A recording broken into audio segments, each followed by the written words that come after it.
There's some points I want to get across here. It always feels kind of weird doing these ones because I know it's hard to get, and that's the point. Sorry for the water on the shirt. It's okay. Just one other person talking about this openly in this arena. And then there are others who hint about it, but no one really captures the idea. Maybe they weren't informed. You don't really have to be informed, but once you are, it confirms a lot. And that is essentially that I explained previously there are two sides, basically. And this is more like a game. And so the idea is that suffering in physical life causes growth when one overcomes that. The game that is played is to cause the most suffering without killing the person, but in that sense, whatever happens is all part of the game. And so then the goal for the individual is to overcome the most suffering and experience it while still being able to complete your, what is basically a life mission, and without dying first. And the idea from there is that it's winner takes all for each person to themselves, because each person is a soul, or each individual, excuse me. Person is more of a legal term.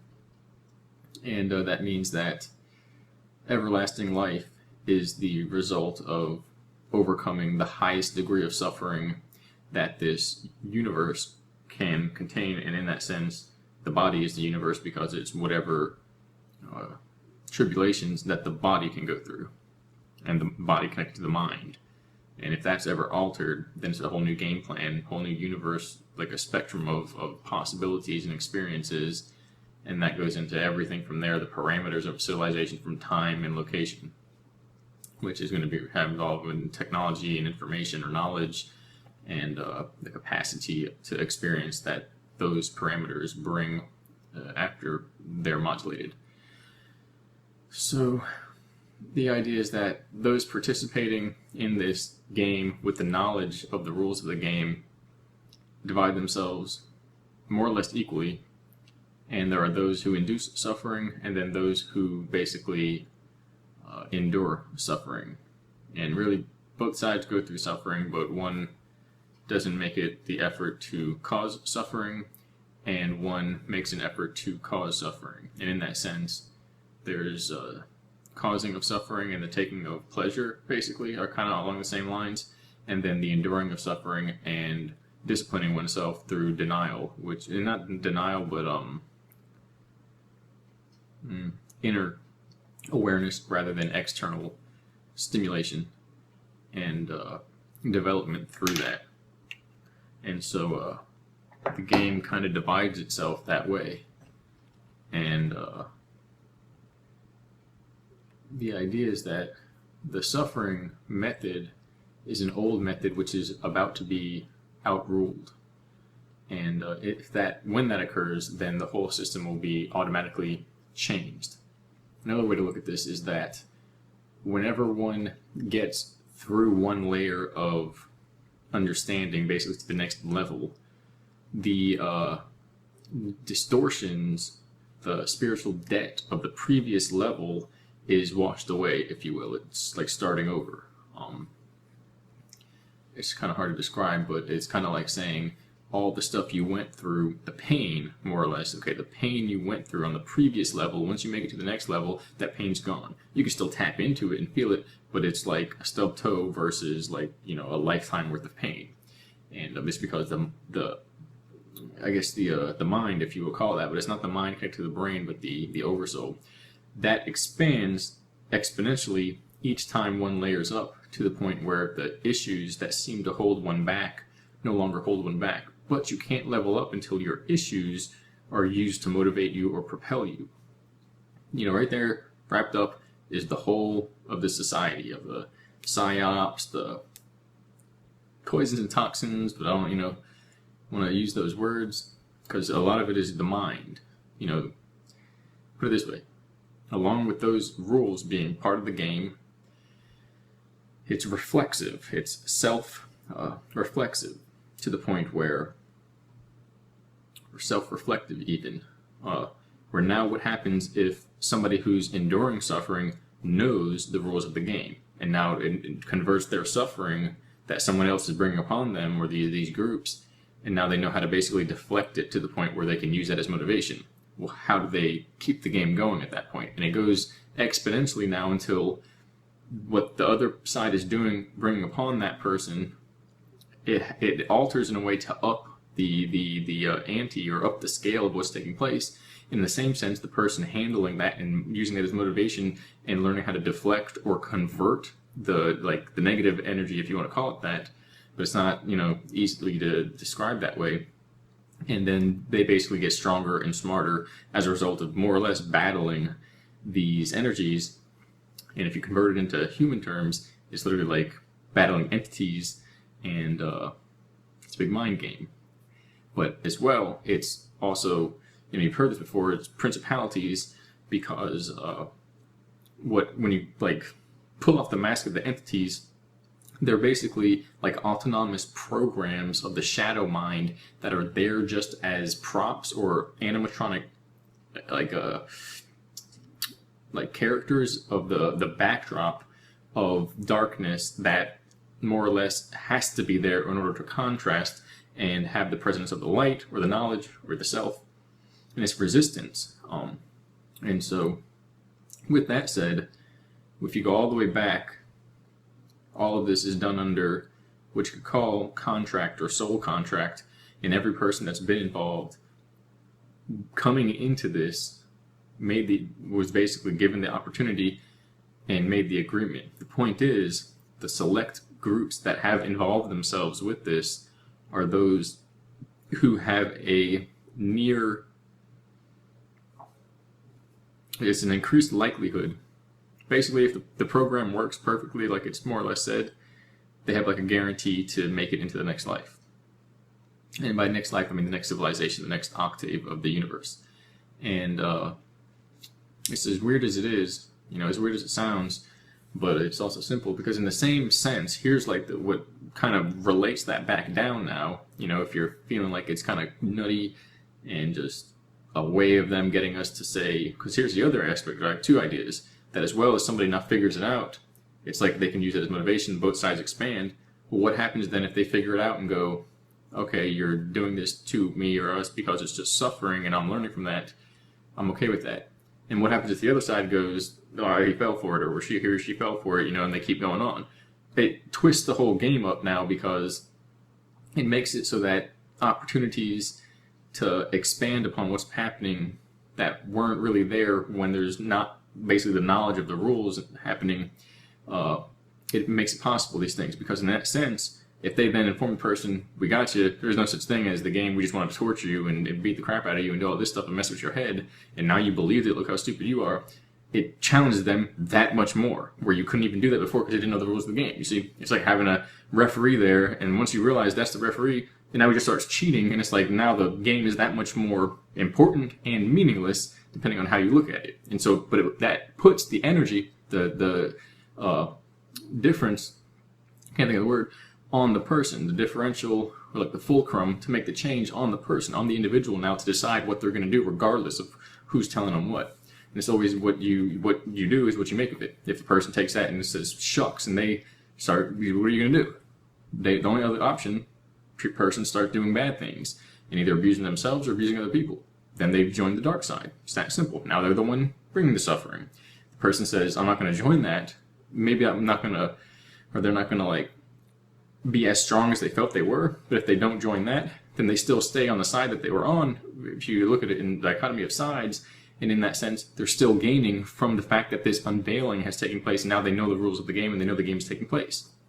So all it does is inducing that knowledge is it gives a room for folly, where one will shift, and basically what happens is a shift from one side to the other, or it simultaneously expands power levels. But the point is, it's based upon, in this old world system, on suffering, because we don't really know what we have until it's lost, because we're dum-dums, in this type of environment here, and I don't know how it got to that way. You know, genetic mixture or whatever happened. Something happened, or it was just always that way. But it doesn't have to be that way, because an awakened person can have self-responsibility if they just accept that and take that, and then you don't have to really put up with it. You don't have to say, okay, it's all for suffering. All right, I allow that. You can literally say it's all for suffering. All right, and but you're doing it then in order to make me more aware of what's going on. All right, well, go somewhere else and do it. And the goal, the point is self-responsibility and taking control and saying no to whatever you don't want to experience and you don't want to participate in. That's the ultimate goal. And the point is, how much suffering does a person have to go through a society, a nation, a subculture, a family line, whatever it is, until they wake up. That's why bloodlines are followed, and these projects extend generation from generation, because it is a cosmic experiment to see when that person is going to wake up, and to organize a system that can gauge the genetics of each individual and calculate, basically under calculated risk, how much stress has to be applied to that soul in order for them to wake up to the cosmic truth that they're immortal or eternal in that sense. And so some people are just born that way, and they're kind of kooky, and they go through life knowing certain things, but there's always tests, and it's never really easy. And that's where, you know, you've heard all these concepts before, where those who are advanced in that sense have rougher lives and things like that, because they don't feel like they fit in. But that's the idea behind it. That's the basic idea. And there's another idea. I'm gonna have to pause the video here. I didn't write anything down for this. Whereas, yeah, I'm gonna have to pause the video.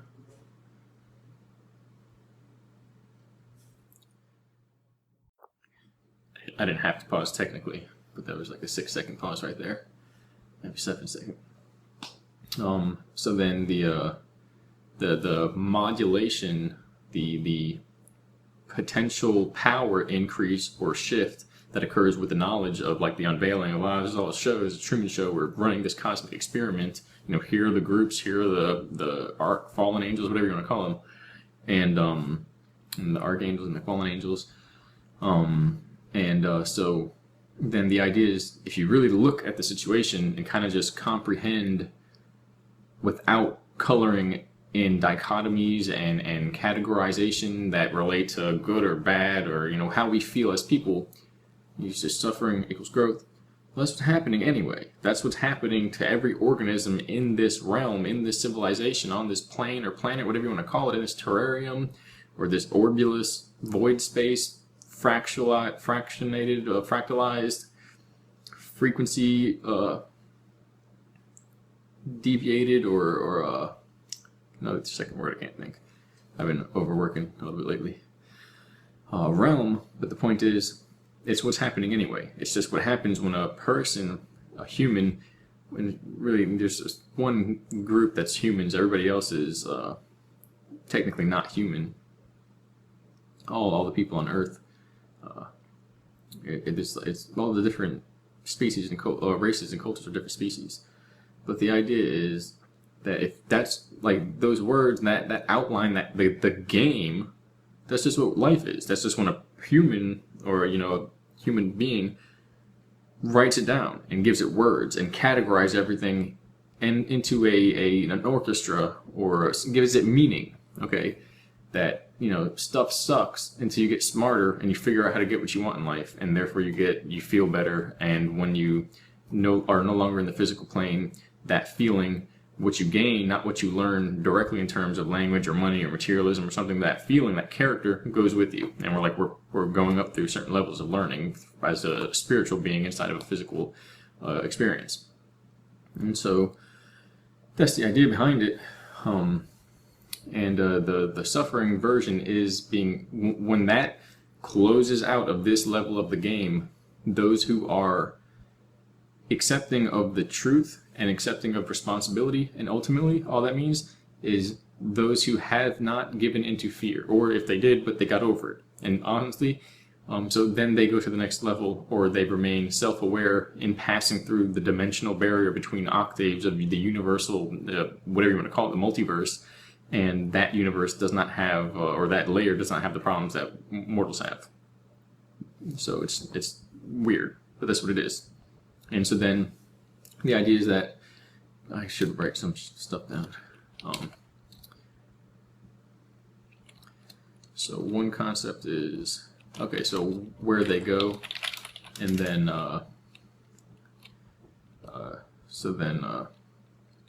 it's actually the same concept, I think, that I led to in like two different pathways, which is that so where we go is there's a different format. Basically, the problems aren't the same. So then you have immortality.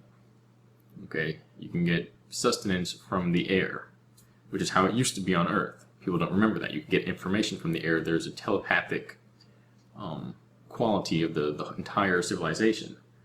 And somebody showed me a music video which was like a silent soft disclosure, because the title was Telepathic Armageddon or Cybergeddon or something, which is what happened. It was when we were all telepathic and the thing crashed. The spectrum of consciousness that was high enough to permit that and allow that electromagnetic shield, it fell apart, flipped up. And you know, imagine that we're all like in touch with each other, like the tribes, you know, supposedly are, and we can communicate across long distances, and all of a sudden that drops out. It would be like being in a womb and being born into the dark, cold world of Bright in a hospital, you know what I mean?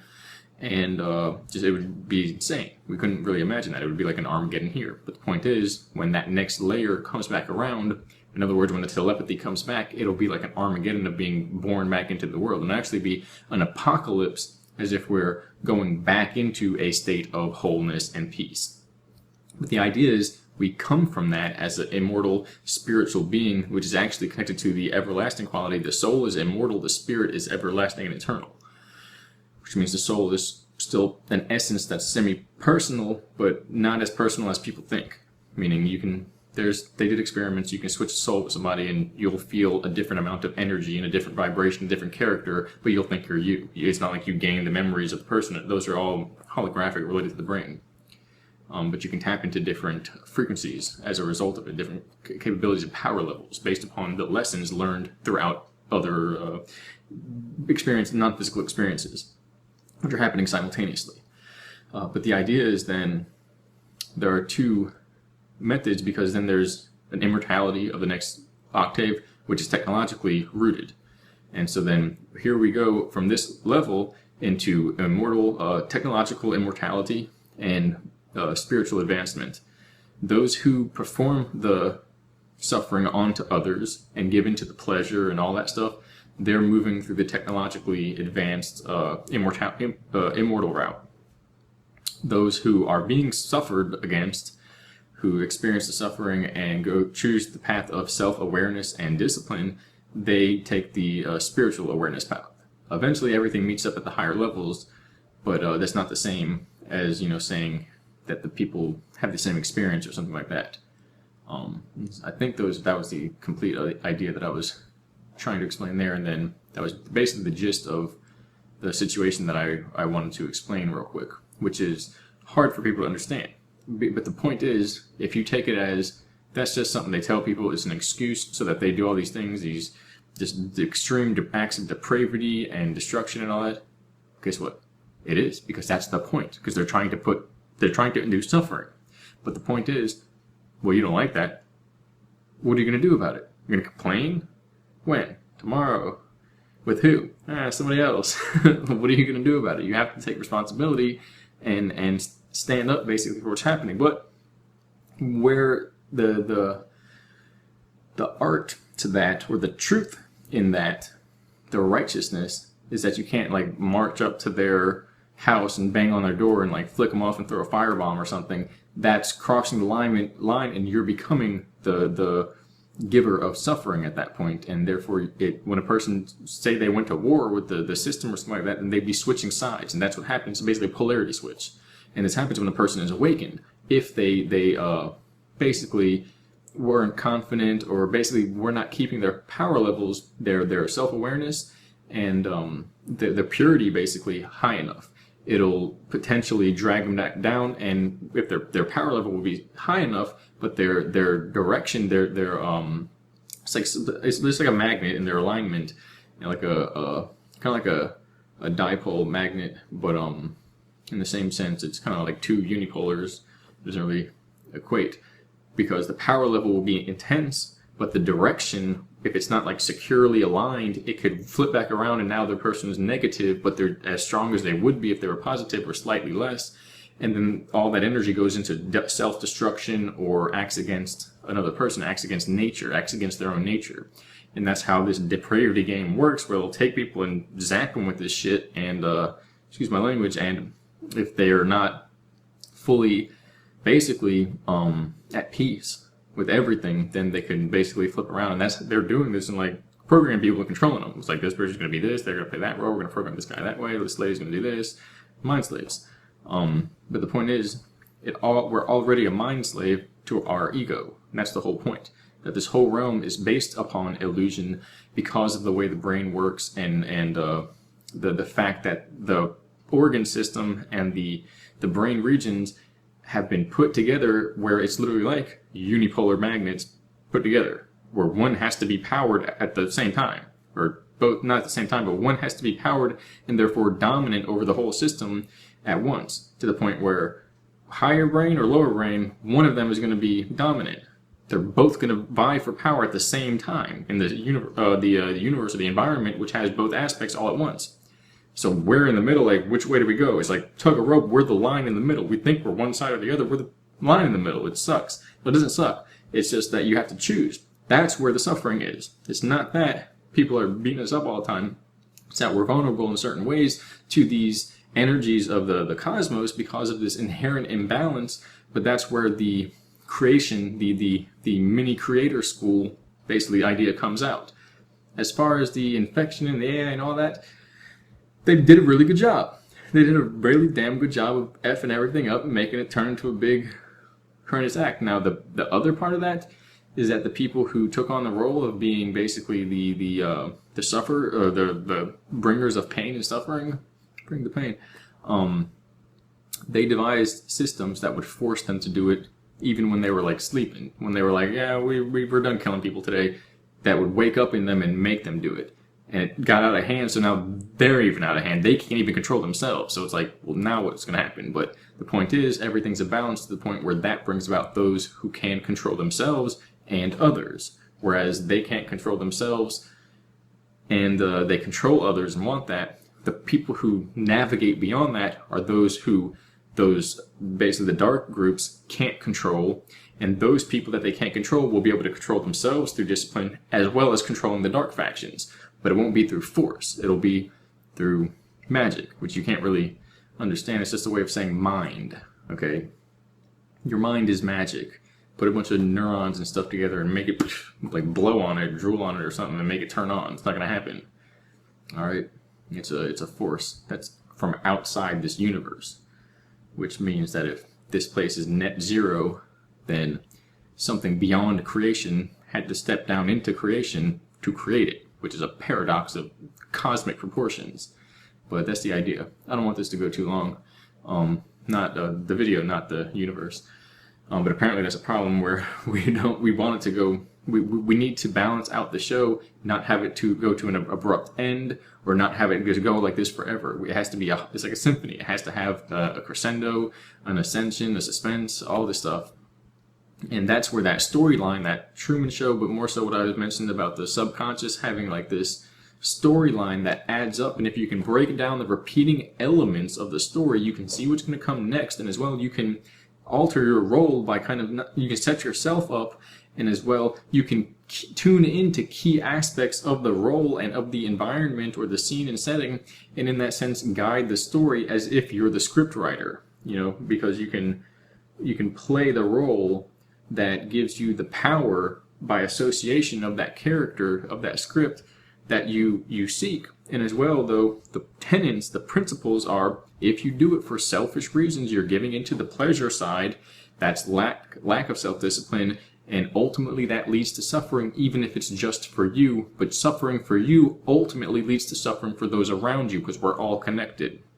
So if you do it for selfless reasons, which is not selfless because it's not for you, it just means it's for the actual you, which is everything in your environment and everyone, or the true one, which is impersonal. Okay, it's not like just your identity, but it's larger than you.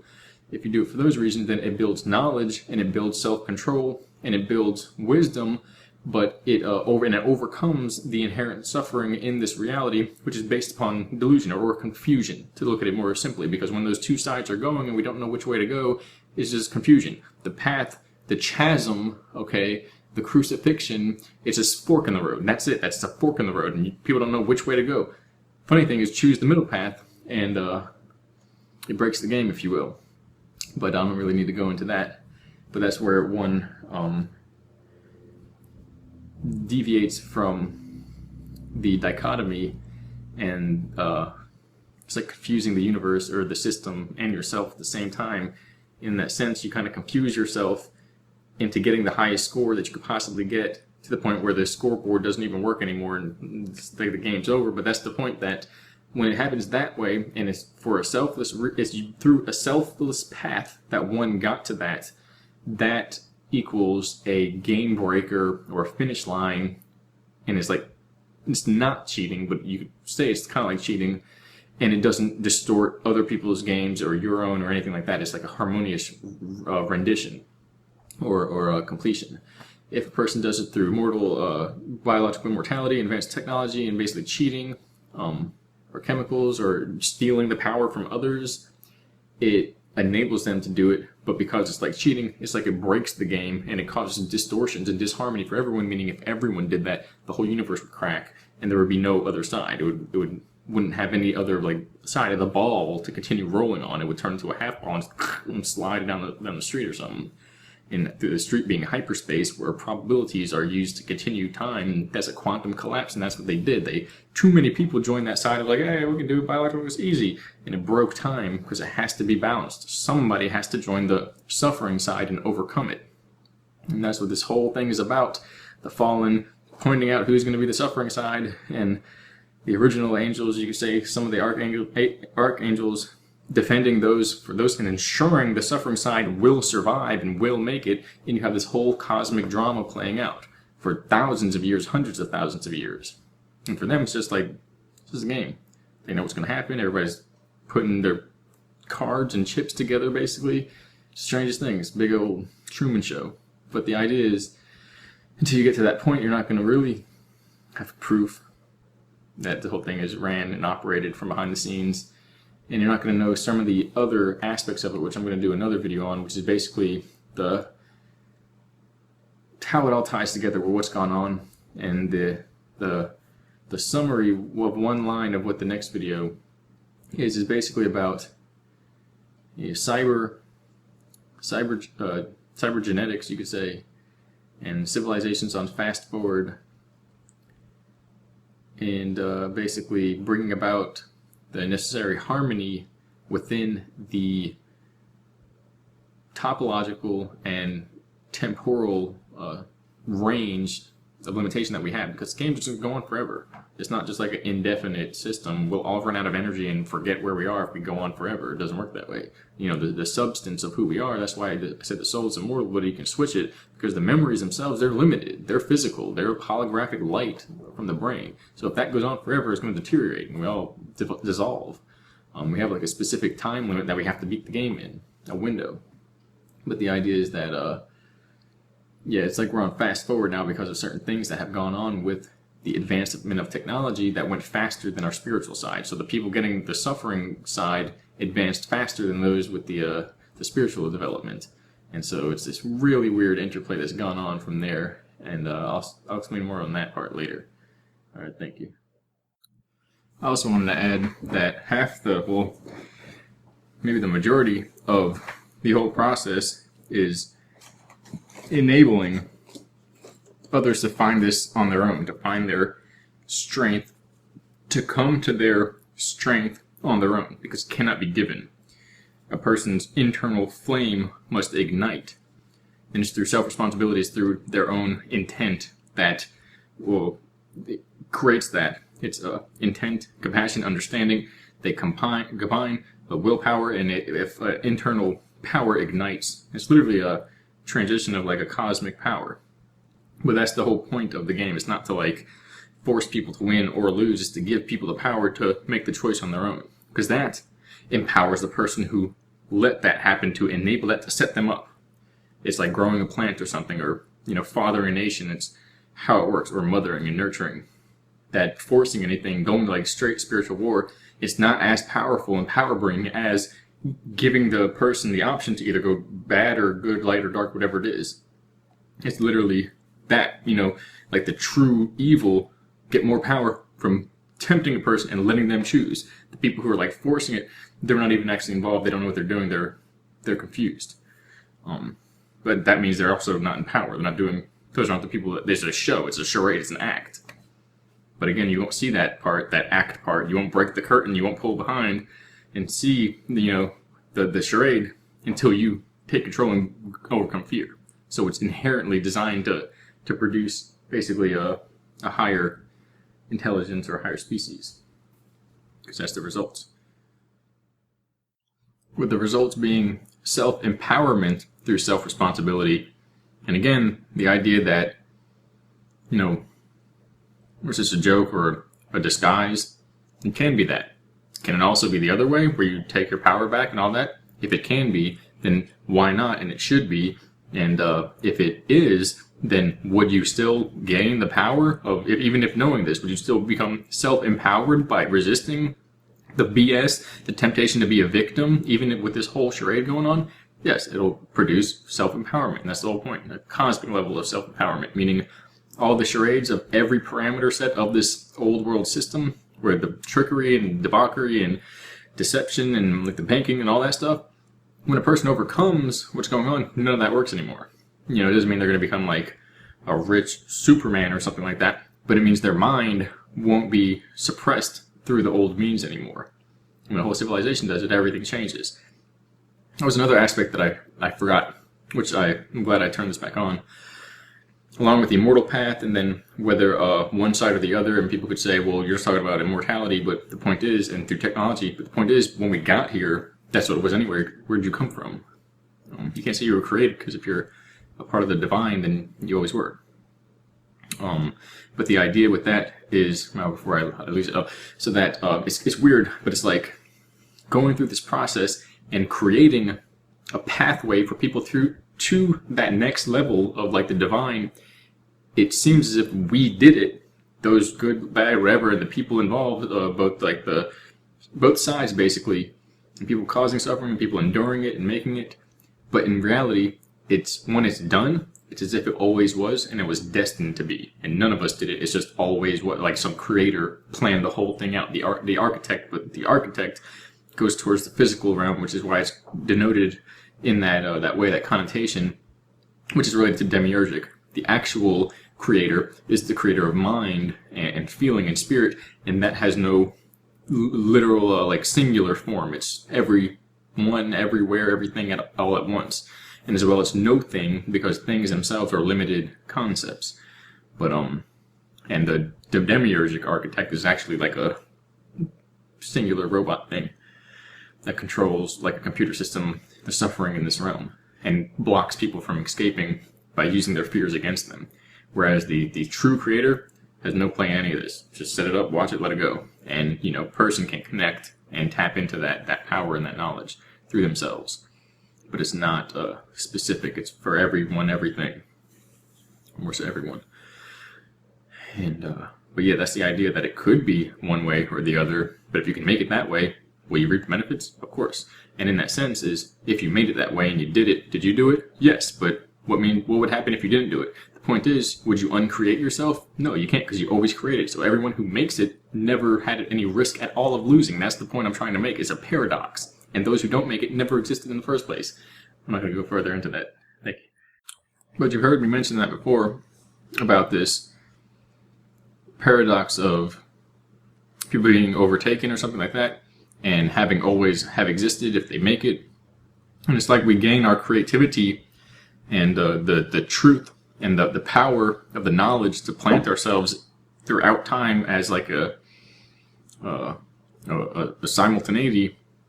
And in that sense, we create something that was always there in the first place. So it's like very paradoxical. It's really interesting to think about it. And as well, those who give into this process, this dichotomy, and go down, they can go down as far as they can imagine. And get these like weird beings and things like that, doing crazy stuff. And those who go the other way, well, you can go as high as you can imagine. And get to like knowledge of all time in a harmonious, beautiful, beautifying way where you can oversee or overlook the war and not like ignoring it or supervising it, but you align with what's so much more stronger and more, in a way, impressive upon you.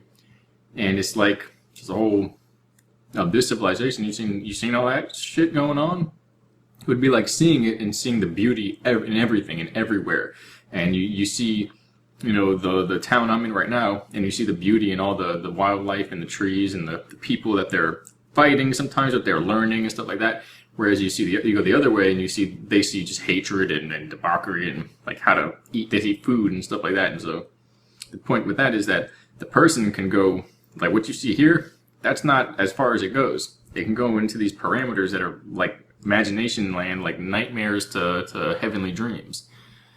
And one last point, maybe then, what is the absolute reality? Is it a neutral zone where both are compressed or transcended into this awareness of neither being the true reality, and the fact that it all comes from nothing? Or is it one or the other, or is it a combination of both? And this like karmic wheel of the not the mudras, but the devas and I think rishis and things like that, where you have the heaven and hell and there's one big wheel and there's like one big cosmic family, and it's maybe not a battle at that point, but it's like a big soup of like a rainbow or a spectrum of high to low, or however you want to look at it, a parabola. Some interesting ideas, if you ask me. I don't know why I keep pausing. And in that sense, everything you can see, frequency-wise, one way or the other, it's all in your mind. Heaven and hell is in your mind. They're states of mind. It means that as far as you can comprehend, that's what you can experience out in the universe in these other realms. That's the whole point. But it also means that when you maximize the mind, one way or the other, that's when you hit the octave limit and you go up or down, whichever way it's going to go. And it expands into a whole new universe of experiences and being. I left it on the stand that time. I didn't take it down. I beat the system. But the idea there is that then you're creating worlds in your mind. Your mind has the power to create multiple realities of multidimensional nature. So, you heard that before. It's as simple as that. It's what you choose to do is you're going to end up expanding into these parallel realms, basically. These not parallels, but these extra dimensional realms which are occurring in your mind. Subconsciously you can't see them. And that's the other point, that they're happening right now. There's a simultaneity. It's not consecutive, it's simultaneous. Happening right now. It's like you're on a wheel and you're at one layer versus the other layer, where we're really on the outside of consciousness, and we have like this external view where if you have the center of the wheel, you see basically everything all at once. It's like a line versus an orb or something like that, or a line versus circle. Linear versus exponential and higher dimensional. Not fractalic, basically, but higher dimensional. So yeah, think about what that means. Even if you look at everything kind of like this processing system, like a software that's being ran, well then you're the person who can engineer the code, the program, through your focus, and what parts of the script you enact, and you enable to function. I'm going to have some carrot juice. Alright. It's going to be a pain in the behind to edit. In the same sense, then, what are you creating if it's your mind? Out there's stuff, bands, frequencies, other void spaces. You're creating yourself. That's your higher self. That's your inner realm. Out there is not out there. It's in there. It's like a reverse mirror hyperdimensional interface video game or something, projection system. You look in and you see the stars. You look at the stars and you're getting what you're going to see in a million years or something like that, or what happened in the far past. That shapes you the way you are. That's the actual weird stuff about how this place comes about. It's like a weird triangulation thing that's going on. Paradoxes, time paradoxes. And it's inherently like that. Like time goes out there, bounces back because it's a mirror. And it doesn't bounce back and it's like, well, now I can see the reflection. It means the past bounced back from the future. It doesn't make sense, but that's what it is. An entanglement. But it means what you do and you admit is going to change everything. It doesn't seem possible. Like, how could I change everything from here? Because you're in the middle of everything whenever you are now. Any now. That's the point. Meaning you have infinite possibilities and power to change at every now that exists. Time and the universe and space and consciousness, what we think is not what we think. It's not limited. It's not linearly limited. It's exponentially more potentiated. It's radiant, where you think it's like 1, 2, 3, 4. It's a 360 degree where you do whatever you want. But you still have these constructs that will reflect back what limitations you hold within yourself. And if you see the mirror and you see an ugly person, you expand upon that. If you see power, you expand upon that. And that's where you get the one who sees beauty and love, and you get the other who sees damnation. The point is, the true creator and the true truth is neither. It's probably not really even neutral, but it's just like some, I don't know, it's like something, not like it doesn't care, but it's not held or limited to one side or the other, or just one concept. It's comprehensible from a conscious mind. It's beyond, every time you get it and it's like, that's what it is. It's like, well, the true truth is also bigger than that. And then you get that idea and it's like, I get it. It's like, well, the true truth, original, is bigger than that. And that's extra dimensional consciousness, meaning as soon as you get to the finite dimensional perspective, there's always an extra space where more information can fit that unfolds, and that's where it leads to. Although it doesn't lead to like endlessness, because that will eventually dissolve a linear consciousness. It's a miracle between linear consciousness, limited, and like finite, merging somehow perfectly into eternity, exponential, cyclic, higher dimensional, like infinite possibility. You know, that shouldn't be possible, but somehow the true final truth is possible, that it merges up. Meaning, here's a way to understand that. You have a finite experience in life. It's however long, okay? Time-wise, whatever it is. Experience-wise, variable-wise, it's finite. It has a beginning and an end. If it's like a number line, the point is that there's 2 points here now. It's like a number line. You can look into each moment. Imagine, just like space, you can look in, or say you move half a distance to between point A and point B, and you always move half the distance that's left over each time. You never actually reach it, no matter how long that goes. You just get a smaller and smaller increment away. Now the point is, what if that's what time was like in consciousness? Meaning, in between each moment, say you get advanced enough technology, an advanced enough spiritual sense, whatever it is, and you look back to this moment, or you look into this moment right now, and you look, and you see a whole world between now, and you didn't know it before, but your subconscious mind is calculating all these things and tapping into all these worlds to the point where between now and now, 10 lives were lived. An eternity was lived. If it really is to match up, it means that between each now and now that you can pick, there is an eternal, infinite amount of now and nows, which is how space works with that concept. And so the idea is,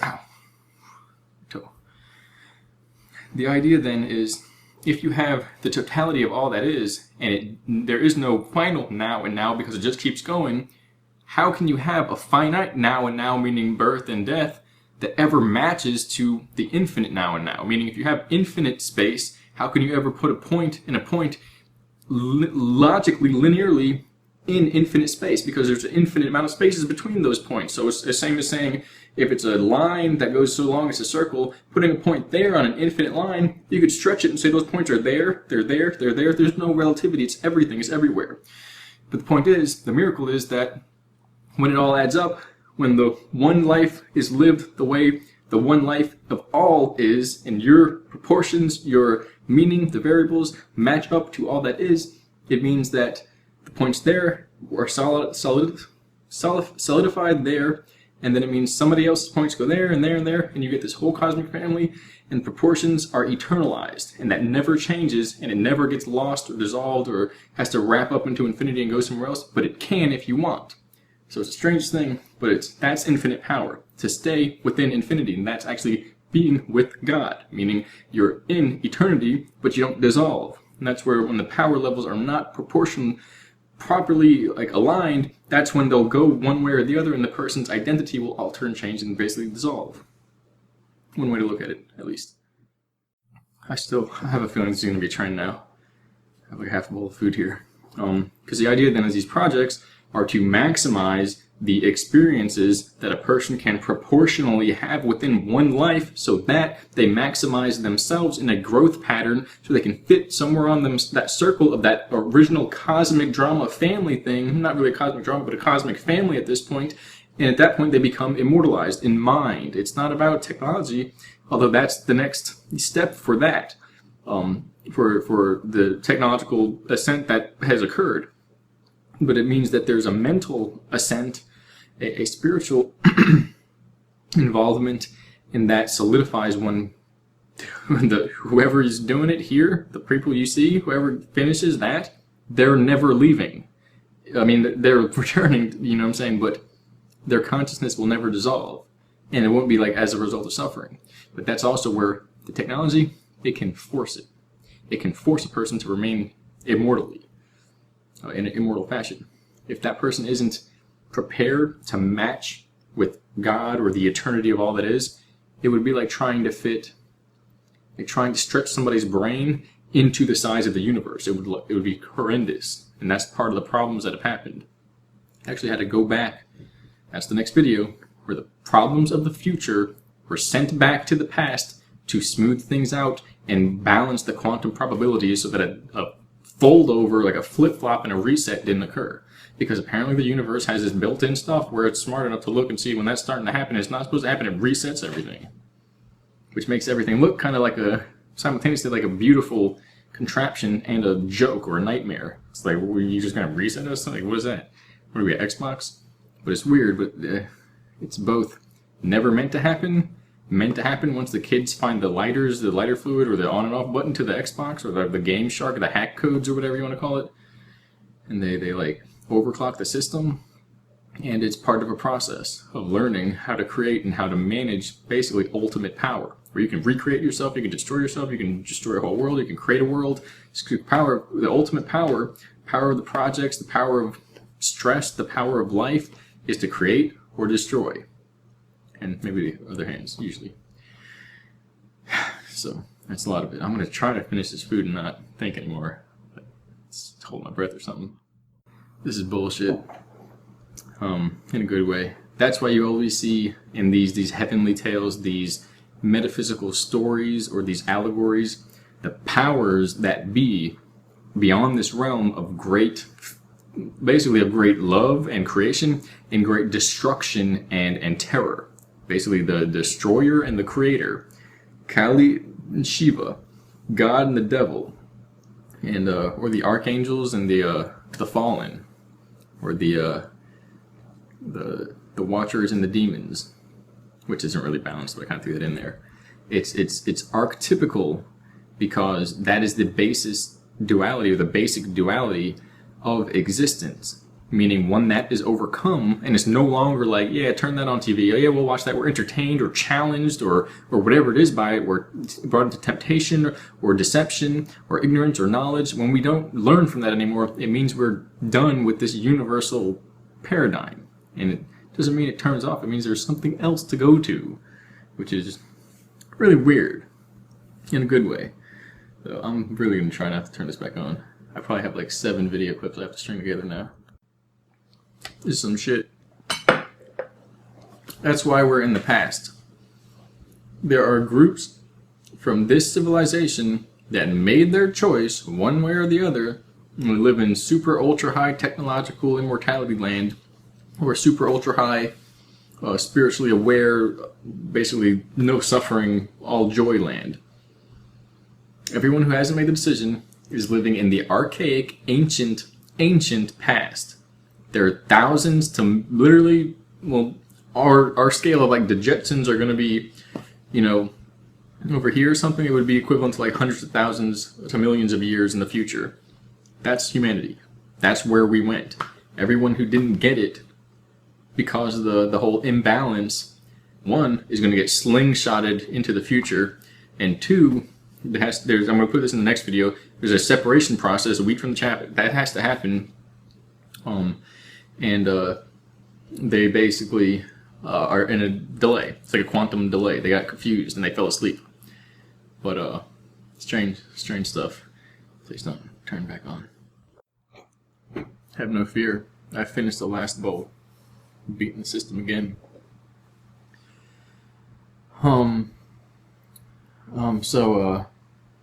The other aspect of this is that two things. When your power level goes up and down, you're actually altering your trajectory to different futures or different parallels or different realms. And it's happening as simultaneity, meaning like it's transformative. And the other is that along with this mental system, this game, there is like a physical aspect of this where, you know, people can be injured. And death is an illusion, but it's what it is. But in that sense, there's like a higher up which oversees everything. And it makes sure that people that are aligned with one thing get what they're aligned with.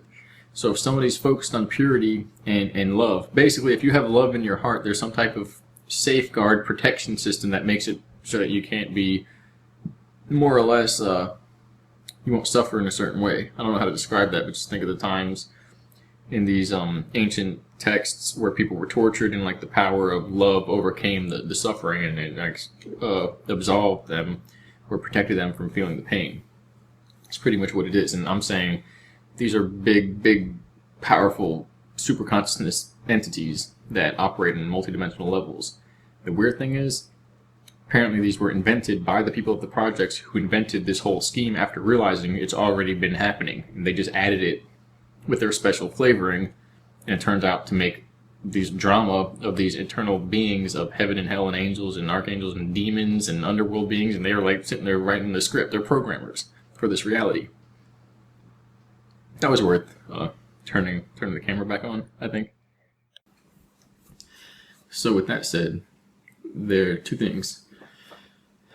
The management team, if you will, for the Truman Show literally manages the multiple realities, the minds of individuals, the fear tactics, the containment systems, the advanced technologies, and in that sense the universe, kind of like a big supercomputer, multiple layers, and like a big mind basically, which makes it look like a weird technological biological dream system. And the other aspect is that those who devoted their role, their selves, to playing the cause of suffering role, or the negative motivation role, or negative resistance, to provide the necessary contrast or friction for spiritual growth in this dualized world. Their intentions, the one who are aware and have all the power, along with the other side who has all the power of not hurting people and stuff like that, everyone's intentions, basically on the two ends of the highest aspects of the spectrum, is to produce growth overall. No one's really doing it just because. It's literally for this cosmic plan. It's just that in some ways it got out of control and it got out of hand. And the other aspect of that is that basically the universe is very complex to the degree where other beings basically evolved or devolved out of this situation of advanced technology and mental, not paralysis, but kind of like alienation is a good word, would be a good word to use there, but manipulation and it's a strange multiple layer coordination of what you could call evil. And in that sense, things happen that were unexpected, which seemingly changed like the whole game up, which have to do with it's like nightmare realms coming to life, and then the beings and the way the realms work operating in fashions that we didn't understand. to the point where they live off of our suffering. It's literally like a whole society that just pops up, and it's as if they were always there based upon the vulnerability that we have, where it's like as if like they instigated it at the beginning. It's like it warps time basically, because it's like we're in a bubble, an orb, and as soon as you get to the parallels where you're basically on the higher ends of power, whether one side or the other, it instantly warps around to the far future and the far past, and we get this kind of like orb effect. So it's like they're trying to pretend and move themselves into being the progenitors of the system, the false creators. And so yeah, and in the same sense, well, at least in another sense, another aspect of what was unexpected or is just the hidden power is how consciousness works and how it's like a big laser system, holographic system. For instance, right now there's a screen I can see myself on. I'm creating a feedback loop, watching myself, so on and so forth. So if you do this with advanced technology, eventually you get systems within systems that coincide and correspond on multiple layers simultaneously. If you do it enough, say I introduced a delay, or in time, and it's like a freeze frame, but like a trail is going across the screen, or in space, meaning it shrunk down, like happens when you have a mirror and the space seemingly expands, meaning lengthwise, because it reflects light's going back and forth, traveling through the mirror, so it's as if it's getting further and further away, so it shrinks into infinity. The point is, we have this universe like of nesting dolls where consciousness is doing that, only it's not just one picture that goes into infinity, it's one layer, and then another completely different environment, and then another, and it's realms within realms within realms, but the information coincides and corresponds all the way across the realms, multiple, so it's one story, congregated, if you will, not convoluted, but it's like aggregated in a different way, a different frame of experience in each different layer. It's like one story split up into multiples, all coinciding in themselves simultaneously. And so there's ways to use technology in your mind to instigate that, to replicate that, to interact on multiple layers, to be basically violates the laws of physics. To be on one layer while being on the other layers simultaneously, and to be in multiple places at the same time, and to be across multiple dimensions or selves at the same time. And so we don't expect these things off break, I guess. Some people do. And with all that taking place, with these issues that occurred, it brought up a whole bunch of interesting things that enabled the show to take place in ways that weren't really expected, but are still simply just part of the show. So something to add. And then the people taking part in that, as far as the dark side, say they were overwhelmed with, they're really not, because that's the whole point. It's to lose self-control in the sense of becoming automated and moving into domination. But it got real crazy. But in knowing that, in having this knowledge as one person and multiple people all around know that, it changes everything. Like I said before at the beginning of this, that knowledge changes everything. It introduces possibilities that were not there before, just by the fact of being and in knowing. And so in knowing that, one has to align with what they seek or what they are harmonized with within. And usually what happens is there's an alignment towards one or the other, and then a neutralization, a transcendence, where they become part of the management team just carrying out what's basically going on. Just use your imagination at that point, because it's really hard to understand. It's like the Truman Show at that point.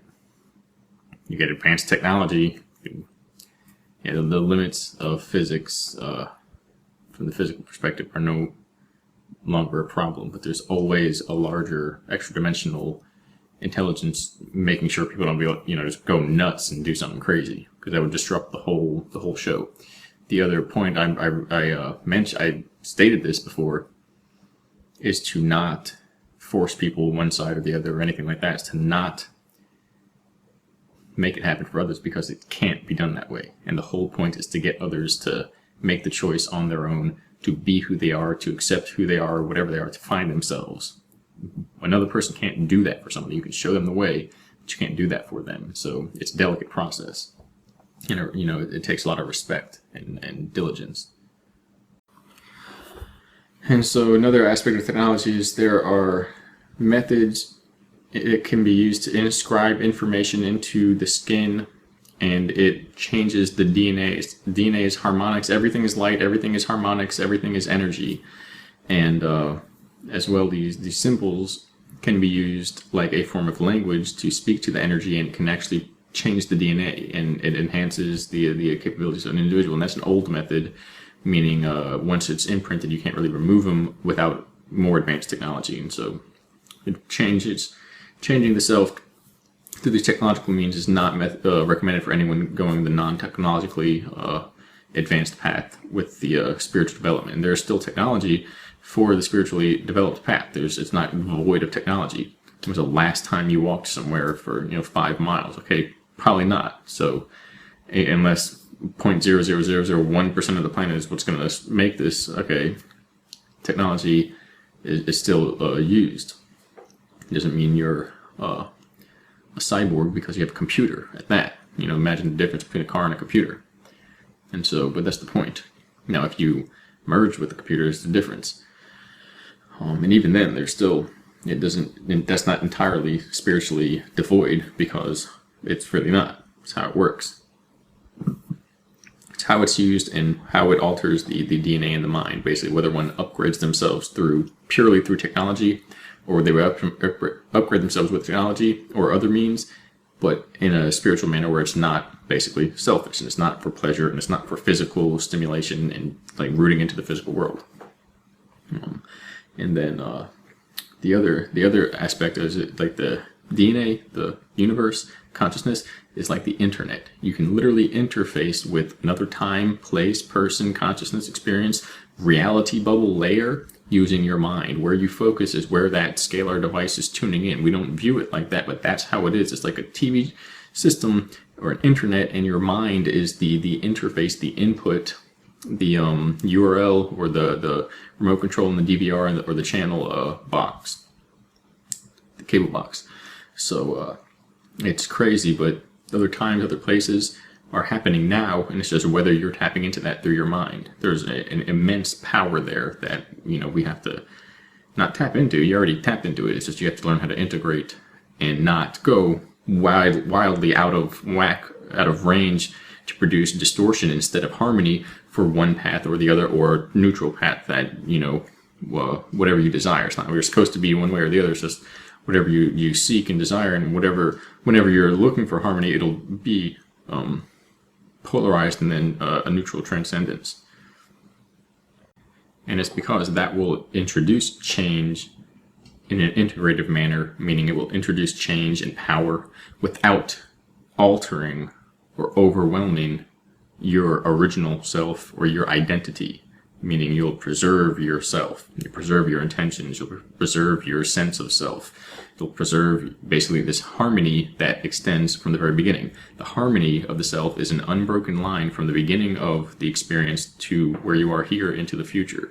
When that's distorted, disrupted, that's where this cognitive impairment, this forgetfulness, this broken consciousness, this whole blank slate, that's the whole idea behind it. When there's a path that could be harmonious and it's like a roller coaster, and it gets too disruptive, too distorted based upon our choices, our alignment, and ultimately then we have to take self-control by assuming or resuming self-responsibility, and that's real difficult when the roller coaster's done, half blew apart, and there's like stuff everywhere and crap like that. It's like, but it has to be done. And that's also the plan, the Truman Show, the game, whatever it is, that a soul basically signs up for given a particular life. Meaning, the soul already knows what's going to happen before it happens. They figured out how to tap into that energy of the genetics, which is like a transcendent frequency that exists outside, and you can look in and see what's going to happen. That's how some of the technology works, through the mind, by in that sense deviating or translocating into like an abstract temporal plane and seeing the possibilities that exist. And there's a whole, you can say all you want, future didn't happen yet. Technically right now isn't happening, because right now it didn't happen. It was over there. So when I went like that with my hand, remember, where's that? It's an abstraction. It's not here anymore. Anything you have now was then. It's not happening anymore. And on top of that, boop, and I can see 100,000 seconds from now, give you this amount of money, a plane, jet, then a bomb, a gun, have some guy chase you, whatever it is, stick a monster on you. 100,000 seconds, I'll know exactly what you're going to do. There's technology that can do that. Strange it is, but you can look into the abstract planes. Wow, that was a lot of editing. So now for the, more or less, the final. This is the two sides. It's kind of like a parabola, and even an inverted parabola, which is a cardioid. It's actually, anyway, you have, I guess, maybe like that. I don't know. I can't really do it that way. I'd have to turn my hands inside out. If you have one line going that way, one line going that way, and they meet in the middle and extend out into infinity, or if they turn around, they do it differently and they meet. They're facing that way. They're going in different directions. If they were to turn around and look at each other, the light and the dark side, the dark faction and the protective faction, whatever, then it would be as if, you know, they had to fight or something like that. There would be a chemical reaction driving them into friction. As long as they're facing apart, they're kind of touching back to back. They don't rub shoulder to shoulder. They touch back to back, where they face each other's back to back. I don't know. That doesn't even sound good, because you wouldn't want to turn your back on the enemy. But it's not an enemy, but it's also not a friend. It's like they work in a way on the same project of humanity. But you wouldn't find, for instance, like dark stuff going on underground bases, and then find like the light faction or some of the protective military groups, and there's no military. It's literally like it's what we would call it. It's like saying the archangels are a form of military, which in a sense it kind of is. But you wouldn't find them participating in some of the stuff that goes on in the bases, but you might see them in the background waiting for the person to raise their energy up and realize there's a group that can help them. So it's confusing in that sense, but you wouldn't see them then go in the back and like smoke some shit and do some weird shit, and that wouldn't happen. It doesn't happen. But you might see them in the situation. It's kind of like a cosmic drama at that point, but it's real. And so now, always do what you do through knowledge, not ignorance. Because if it's done through ignorance, say you reject the truth because nobody fully informed you and signed you up with a contract and showed you everything that was going on or whatever it is, and that doesn't happen anyway. A person has to come to it. There's no telling anyone until they come to it beforehand on their own. And if somebody denies what's going on or anything like that, and in reality, and they're saying in their mind, how can I know? I didn't know. But because I don't know, that gives me right to say stuff and make claims and things like that. When in reality, the person didn't know that they didn't know. But in that sense, if they didn't know, they weren't sure, and they were just kind of like, I can't know, but it doesn't sound likely or whatever. Well, then you don't know, and you have to admit you don't know. You're wrong, so you can't. Anything you do in that sense, under the guise of accepting responsibility and having, expressing that or impressing that upon the population, and it leads to death and damnation, you're responsible at that point. And that's stuff the dark faction does. You don't come from the light and go, I didn't know that I didn't know, so here I go anyway, giving advice about this stuff. No, unless you were there, you don't know. So the point is, the self that knows, there's a bug in here, that basically when the conscious and subconscious come together on the higher plane, and the self that knows and the self that doesn't know, they'll become one. And the ignorance will become overrun by the knowledge, or overwhelmed or overridden, basically. If you are in ignorance when that happens, you dissolve. No, there's no way to stop that. So the goal is, the law is, the rule is, if you're going to be evil, if you're going to be in ignorance, if you're going to do what you do and you don't really know, if you know or if you don't know, you're just kind of like being skeptical or whatever it is, or just jumping in and believing stuff, you better introduce some evil into your life and get down and dirty with the gore and the blood and the sacrifice and molestation. Because if you go to the other side and you're like, to the light, because I didn't know, whoops, you'll get erased. It goes, your consciousness will fragment into 1,000 trillion billion processing bytes, and you can never keep up with that. It'll take 1 trillion years to gather it all back together. By then the universe will be over. So the motto is, if you're going to be evil, be evil and do it knowingly. If you're not, you have to devote to knowledge knowingly, fully, and commit. And if you don't know, and you know you don't know, but you're just kind of guessing, then don't open your mouth, because you're going to get caught, and they're going to prove it, and they're going to show you how that led to damnation of millions of people collectively, because that's part of the ignorance, which is destroying the civilization.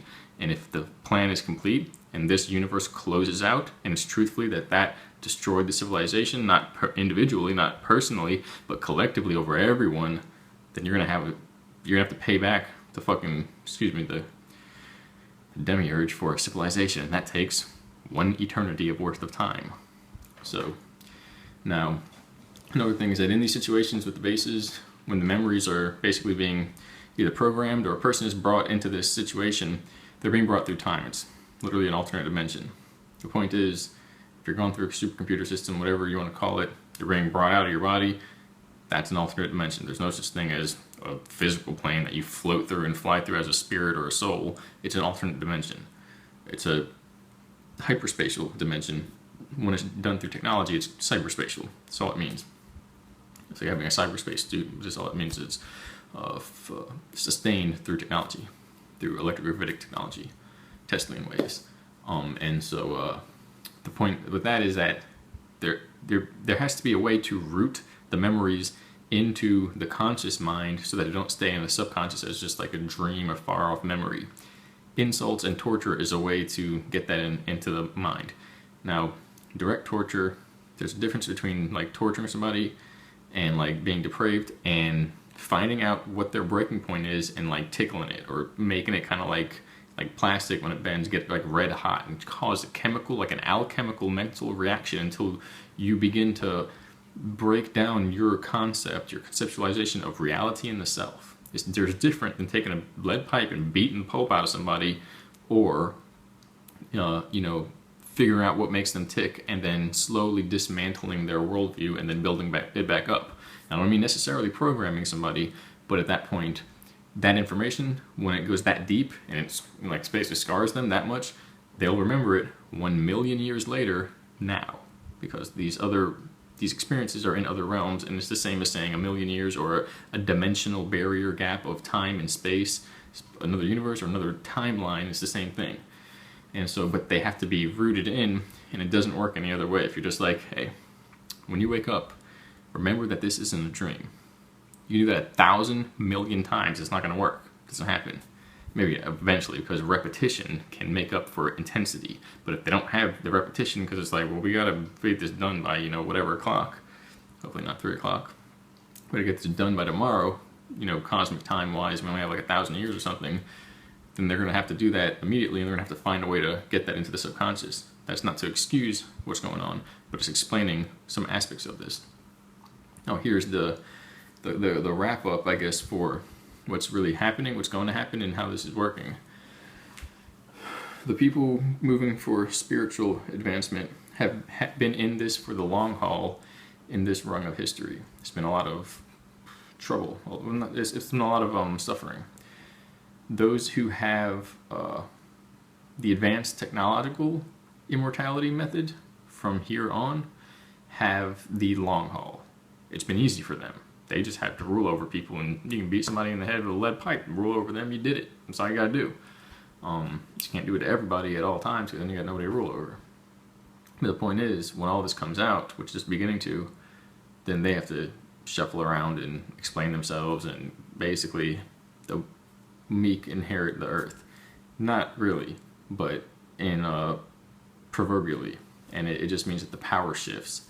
And it's because they'll dissolve if they don't, because they're heading towards, and that's what's going to happen anyways, that they become, unless they change things, is that they have to increase their power games, because it's that parasitic model where eventually there's so many fleas, or there's so many parasites on the dog or whatever it is, that now they're all fighting against each other, not just the host. And at that point, since they're doing that, now the host knows, and he's biting them and scratching them and like jumping in the water in the lake and killing them off.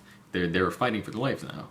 It's inherent. That's the process. And they are parasites. They just do what they do because it feels good. It's hedonism. They're the heathens from ancient times. And so as all those power games go exponentially, just like our awareness is exponentially increasing, well, their struggle now begins to exponentially increase, and the two are on a seesaw. Ultimately, that leads to a loss of self-awareness or free will, and this is because automation and dominance is inherent to that, that stream of consciousness, or that function and that polarity. If it's based upon pleasure, hedonism, external stimulation, physical or materialistic values, well, eventually that becomes controlled externally, and what's inside is removed, and that is basically a soulless path. They become automatons, and they're moving in the opposite direction, and the spiritual evolution of humanity is moving in another direction, forward, if you will, from our perspective. So that's just basically the wrap up on this. There was like 24 or something clips that I had to put together. Maybe not that many. I'm guessing. There's a lot though. I don't need to count this up right now. No, 20. Oh, nice. 21. So I should have explained some things, maybe clarified some things. I'm gonna drink some more carrot juice. Thanks for listening. And ultimately, when that whole game comes to a completion, everyone begins to work towards harmony and empowerment. It's all towards self-empowerment, because both sides can. There's a way that both sides can balance themselves, and when that completes itself, the species goes into eternity. That they don't have this up and down, like crazy pattern of there's no more fight, there's no more struggle, but it doesn't mean that they fizzle out. It means that everyone has their own struggle, and they manage it themselves. It's like we're all our own masters, and in that sense, we don't have to have these like wars and this economic game. But in the same sense, people don't just like eat themselves to death, or blow themselves up because they thought it was cool or something. They just can't control the power that they have. It means that there's an eternal alignment with the real. And what the other option is, that this universe is going to close out, and people may migrate out. I wouldn't want that for the most part, but it's all up to the dark faction, because they gave themselves a head start, which is they wrote that in the script. We're going to have all the power we want, we're going to do whatever we want, whatever happens happens. They didn't realize that they might get deleted, and they don't have the heart to pass through the basically the chasm between dimensions. And but if they work, if they let go, all you got to do is they let go and give the power to the light side, or the human side, and those who are prepared to not really like go back into lunging out and basically starting a war, and it'll resolve itself. But they have to let go, and a lot of them are too caught up in their desires and their egos. But that's what's going on. Alright, super wrap up. All groups are aligned towards this cosmic drama of bringing about self-awareness. Some kind of lose self-awareness, and therefore they merge with the dark faction. There are intermediary beings, robotoids, and part of their game is to ensnare everyone in this power struggle, to basically try and be egotistic and have chase fame and fortune and materialism and pleasure. And the more that is here, then the less power is there after this shift comes about. Okay, and this like a spiritual revolution, renaissance. So the more energy. So the point is, then if you reject that, then you don't go into life and you experience like somewhat happiness, and you kind of need some like candy and like a good massage every once in a while, and that feels great. But the idea is, even in pain and suffering and struggle, you feel bliss, and you're disconnected from this material struggle. That's the liberation of the mind. That's what's talked about. That's what's hinted at. That's the goal. That's the winning of the game. Getting outside of the matrix. That's what we're doing here. And as well, there's no fear. Fear is overcome. And so that goes into no fear, suffering, ignorance. And there is joy or liberation, and lack of suffering, and knowledge and truth. And it's like the unveiling. And this is just as much as there is suffering and ignorance here, And you can't deny that there's a lot of suffering and ignorance here that is basically characterizing this place. The other end of the equation, it's always balanced. It entails an entire, well, not entirety, but an unveiling and a coming forth, an ushering forth of knowledge, peace, or lack of suffering, truth, and joy, or lack of fear, and like an embracing of life again. Like I don't know how to describe it, but that happens individually when one is awakened to the truth within and all of that. That happening in the world is this type of transformation that occurs. It's kind of like an iffy word, but I think you know what I mean by now. All right, now it's the 24th clip, which is like I made it happen by saying it, and you can always change it if you can see the possibilities. Then you can reassess the situation.